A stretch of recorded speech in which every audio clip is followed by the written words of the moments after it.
কাজে ফিরছে না প্রায় ১ লাখ ইসরায়েলি রিজার্ভ সেনা। গাজা যুদ্ধে ইসরায়েলি সেনাদের মানসিক বিপর্যয় বাড়ছে। রাশিয়ায় ঘুরতে গিয়ে পর্যটকের ক্যামেরায় ধরা পড়ল আগ্নেয়গিরি বিস্ফোরণের অবিশ্বাস্য দৃশ্য। রাস্তা থেকেই যাত্রী ওঠাবে বৈদ্যুতিক উড়ন্ত ট্যাক্সি, ভাড়া হবে সাধ্যের মধ্যেই।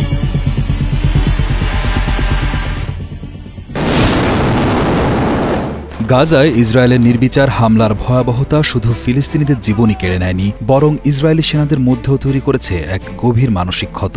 একের পর এক আত্মহত্যার ঘটনা এবং প্রায় ১ লাখ রিজার্ভ সেনা কাজে ফিরে না আসার ঘটনা ইসরায়েলি সামরিক বাহিনীর ভেতরের এক ভয়াবহ চিত্র তুলে ধরেছে।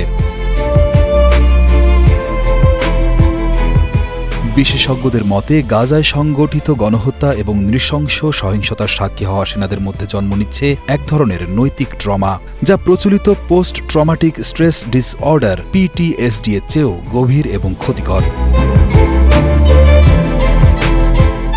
তুরস্ক ভিত্তিক গণমাধ্যম TRT গ্লোবালের এক প্রতিবেদন অনুযায়ী ২০২৩ সালের শুরু থেকে ২০২৫ সালের মাঝামাঝি সময় পর্যন্ত প্রায় ৫০ জন ইসরায়েলি সেনা আত্মহত্যা করেছেন। এই সংখ্যাটি রীতিমতো উদ্বেগজনক, কারণ এর আগে ২০২২ সালে ১৪ জন এবং ২০২১ সালে ১১ জন আত্মহত্যা করে। সর্বশেষ গত ২৭ জুলাই রিজার্ভ সেনা এরিয়েল মিয়ার তামান এবং এর আগে ৫ জুলাই ড্যানিয়েল এদ্রির মতো সেনাদের আত্মহত্যা এই সংকটকে আবার সামনে নিয়ে এসেছে। ইসরায়েলি সেনাবাহিনীর নিজস্ব পরিসংখ্যানও এই সংকটকে সমর্থন করে। ২০২৩ সালের অক্টোবরে হামাসের সঙ্গে সংঘাত শুরুর পর থেকে ডিসেম্বরের মধ্যে ২৮ জন সেনা আত্মহত্যা করেছেন। মানসিক সমস্যার এই ঢেউয়ের পেছনে গাজায় ঘটে যাওয়ার নৃশংসতাকেই প্রধান কারণ হিসেবে দেখছেন বিশেষজ্ঞরা।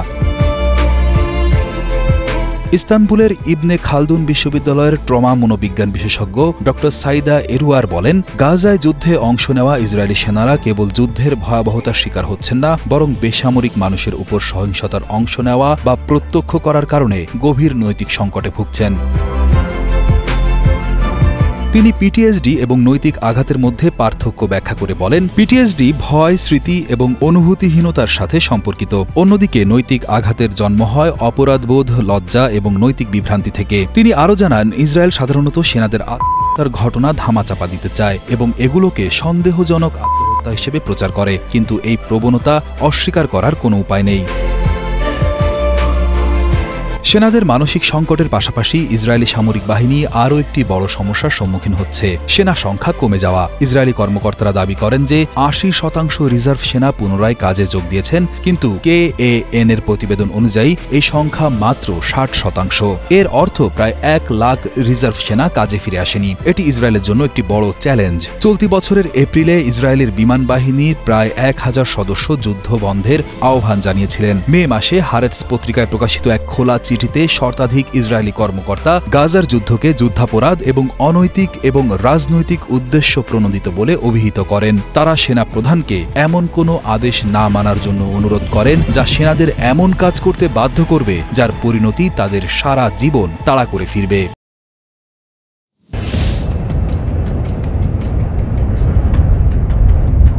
প্রায় ৬০০ বছর পর প্রথমবারের মতো ভয়াবহভাবে জেগে উঠেছে রাশিয়ার ফার ইস্ট অঞ্চলের ক্রাশেনিনিকভ আগ্নেয়গিরি। এই অগ্নুৎপাতের দৃশ্য হেলিকপ্টার থেকে ক্যামেরাবন্দি করেছেন স্থানীয় পর্যটক সংস্থা স্নো ভ্যালিয়ের একটি দল। তারা মূলত অন্য একটি আগ্নেয়গিরি ঘুরতে গিয়েছিলেন। ৩ আগস্ট রবিবার রাশিয়ার রাষ্ট্রীয় বার্তা সংস্থা RIA এবং ভৌগোলিক গবেষকরা নিশ্চিত করেছেন যে অগ্নুৎপাতটি সম্ভবত রাশিয়ার ফার ইস্ট অঞ্চলে ঘটে যাওয়া প্রবল ভূমিকম্পের ফল। জানা গেছে অগ্নুৎপাতটি আগস্টের ৩ তারিখে রাতের দিকে শুরু হয়। স্নো ভ্যালি কোম্পানির এক সদস্য বলেন, আমরা আসলে ক্লিউচেভয়েস্কা দেখতে গিয়েছিলাম। ফেরার পথে হঠাৎ কালো ধোঁয়া ও লাল আলো দেখতে পাই। হেলিকপ্টার থেকেই বুঝতে পারি আগ্নেয়গিরি জেগে উঠেছে। আমরা সেই মুহূর্ত ভিডিও করি।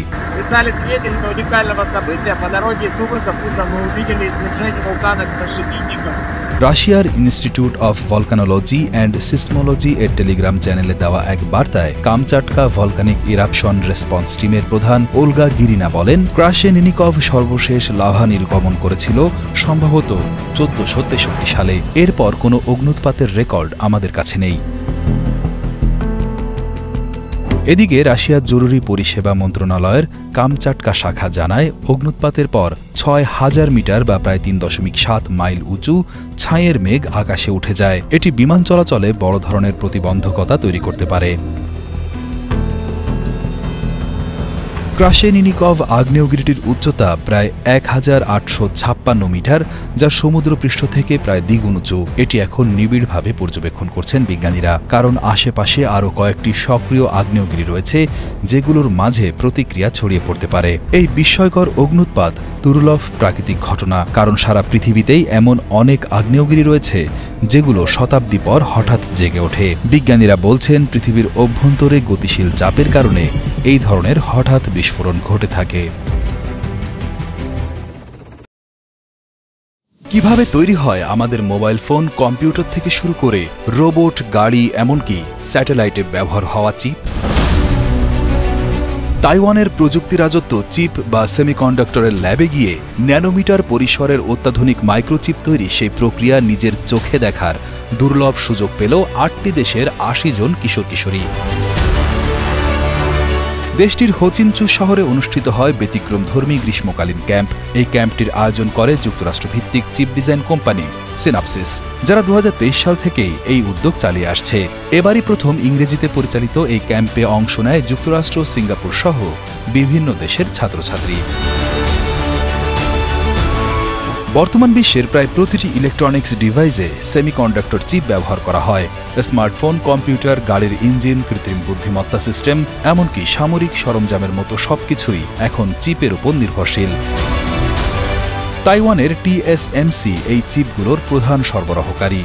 অ্যাপল, এনভিডিয়া, কোয়ালকমের মতো বড় বড় প্রযুক্তি কোম্পানিগুলো তাদের চিপ ডিজাইন করলেও সেগুলোর উৎপাদন করার জন্য তারা TSMCর ওপর সম্পূর্ণ নির্ভরশীল। তাই TSMC ছাড়া এই আধুনিক প্রযুক্তিগুলোর অস্তিত্ব কল্পনা করাও কঠিন। তরুণ অংশগ্রহণকারীদের মতে এই অভিজ্ঞতা তাদের ভবিষ্যতের জন্য দরজা খুলে দিয়েছে। ১৭ বছর বয়সী ক্যারোলিন চুয়েহ বলেন, তাইওয়ানি হিসেবে তার দায়িত্ব দেশের মূল শিল্প সম্পর্কে জানা। আর ১৬ বছর বয়সী নিকোলাস জানান, ভিডিও গেমসের প্রতি ভালোবাসা থেকেই তার প্রযুক্তি ও চিপ সংশ্লিষ্ট আগ্রহ তৈরি হয়েছে। এই ক্যাম্পের অন্যতম আকর্ষণ ছিল ইয়েলো রুম, এক ধরনের ল্যাব যেখানে আলোর বিশেষ নিয়ন্ত্রণে চিপ তৈরি হয়। অংশগ্রহণকারীরা সরাসরি এসব যন্ত্রপাতি দেখেছেন এবং আধুনিক প্রযুক্তির সঙ্গে হাতে কলমে পরিচিত হয়েছেন। তাইওয়ানে প্রতি বছর জন্মহার কমছে। ২০১৪ সালে যেখানে ২,১০,০০০ শিশুর জন্ম হয়েছিল, ২০২৪ সালে তা কমে দাঁড়িয়েছে মাত্র ১,৩৫,০০০-এ। একই সঙ্গে কমেছে প্রযুক্তি ও ইঞ্জিনিয়ারিং শিক্ষার্থীর সংখ্যা। ২০১৪ সালে যেখানে ছিল ৯৭,৮৩২ জন, ২০২৪ সালে তা হয়েছে ৮৩,০০০। ফলে বিশাল এই শিল্পের জন্য নতুন কর্মী যোগান দিতে হিমশিম খাচ্ছে দেশটি।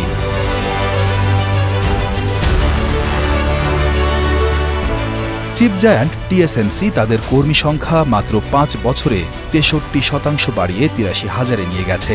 এই বাড়তি নিয়োগের চাহিদা মেটাতে শুরু হয়েছে এ ধরনের প্রচারমূলক শিক্ষা ক্যাম্প। ২০২০ সালে যেখানে সেমিকন্ডাক্টর খাতে চাকরি ছিল ১৯,৪০১টি, ২০২৫ সালে তা দাঁড়িয়েছে ৩৩,৭২৫-এ, অর্থাৎ চাকরি বেড়েছে ৭৩%। সেমিকন্ডাক্টর শিল্প এখন শুধু তাইওয়ানের অর্থনীতি নয়, পুরো বিশ্বের প্রযুক্তির মূল ধমনী। এমন সময় এই খাতে তরুণদের আগ্রহ তৈরি করা দেশের জন্য যেমন প্রয়োজন, তেমন তরুণদের জন্য এটি একটি বিরল সুযোগ। উড়ন্ত ব্যক্তিগত বাহন কিংবা ট্যাক্সি এখন আর শুধু কল্পনার মধ্যে সীমাবদ্ধ নয়। এবার আকাশপথে দ্রুত আর নিঃশব্দে যাতায়াতের জন্য আসছে বৈদ্যুতিক উড়ন্ত ট্যাক্সি।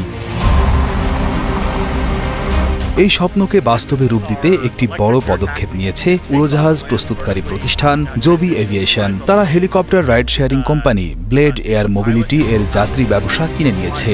এর ফলে শহরের যানজট এড়িয়ে অল্প সময়ে গন্তব্যে পৌঁছানো সম্ভব হবে। ৪ আগস্ট সোমবার জবি এভিয়েশন জানায়, এই চুক্তির মোট মূল্য হতে পারে ১২.৫ কোটি মার্কিন ডলার, যা বাংলাদেশি মুদ্রায় প্রায় ১,৪৬২.৫ কোটি টাকা। এর মধ্যে ৩.৫ কোটি ডলার বা প্রায় ৪০৯ কোটি টাকার নির্দিষ্ট কিছু লক্ষ্য পূরণ এবং ব্লেডের গুরুত্বপূর্ণ কর্মীদের ধরে রাখার জন্য ব্যয় হবে। এই পদক্ষেপের মূল উদ্দেশ্য হল জবির তৈরি বৈদ্যুতিক উড়ন্ত ট্যাক্সি বা EVTOLS সাধারণ মানুষের জন্য দ্রুত চালু করা। জবির সিইও জোবেন বেভিল্ট জানিয়েছেন, চুক্তিটি তাদের কোম্পানির জন্য কৌশলগতভাবে অত্যন্ত গুরুত্বপূর্ণ।